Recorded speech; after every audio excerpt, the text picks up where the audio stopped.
بسم اللہ الرحمن الرحیم۔ آئیں طب نبوی، نسخہ ہے مصطفیٰ۔ حضور رحمت عالم صلی اللہ علیہ وسلم سے پوچھا کہ یا رسول اللہ ہمیں یہ بتائیں، ہم بیت الخلاء کس طرح جائیں، واش روم میں کس طرح جائیں؟ ایک تو کچھ مسائل وہ آپ کی خدمت میں عرض کرنا چاہتا ہوں۔ حضور اکرم رحمت عالم نے فرمایا کہ جب تم بیت الخلاء میں جاؤ تو سب سے پہلے یہ دعا پڑھو، اللہم انی اعوذ بک من الخبث والخبائث۔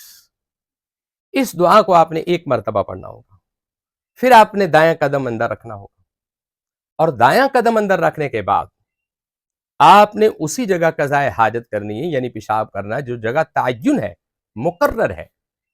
اس کے ساتھ اور بھی ایک اور آپ کو بات بتاتا چلوں، آپ نے نہ قبلہ کی طرف کنڈ کرنی ہے، نہ قبلہ کی طرف منہ کر کے آپ نے پیشاب کرنا ہے، یہ بہت ضروری ہے۔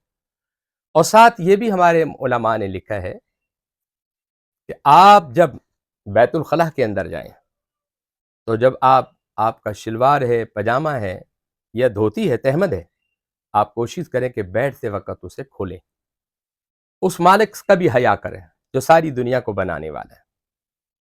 اس کے علاوہ حضور اکرم رحمت عالم نے فرمایا کہ جب تم بیت الخلاء میں جاؤ تم نے تھوکنا نہیں ہوگا، تھوکنا ہے تو اسی جگہ تھوکو جہاں تم پیشاب کر رہے ہو، اور ایسی بھی جگہ ہے کہ جس میں نہانے کے لیے بھی ہے اور پیشاب کرنے کے لیے بھی ہے، تو آپ وہ نہانے والی جگہ پہ ہرگز پیشاب مت کریں، آپ اسی جگہ پر پیشاب کریں جو آپ کے لیے تعین کی گئی ہے۔ اس کے علاوہ اس کے اندر ایک اور بھی مسائل ہے کہ آپ جب غسل کر رہے ہیں یا واش روم کر رہے ہیں، آپ کو کوئی آواز مارتا ہے، آقا علیہ السلام نے سختی سے منع فرمایا کہ تم نہ اس کی آواز کا جواب دو اور نہ اندر سے خود گفتگو کرو، آقا نے منع فرمایا۔ اور جب بندہ اس حالت میں ہوتا ہے تو فرشتے علیحدہ ہو جاتے ہیں، جب باہر نکلتا ہے تو فرشتے پھر آ جاتے ہیں۔ اس لیے کوشش یہ کیا کریں کہ آقا کی سنت پر عمل کریں۔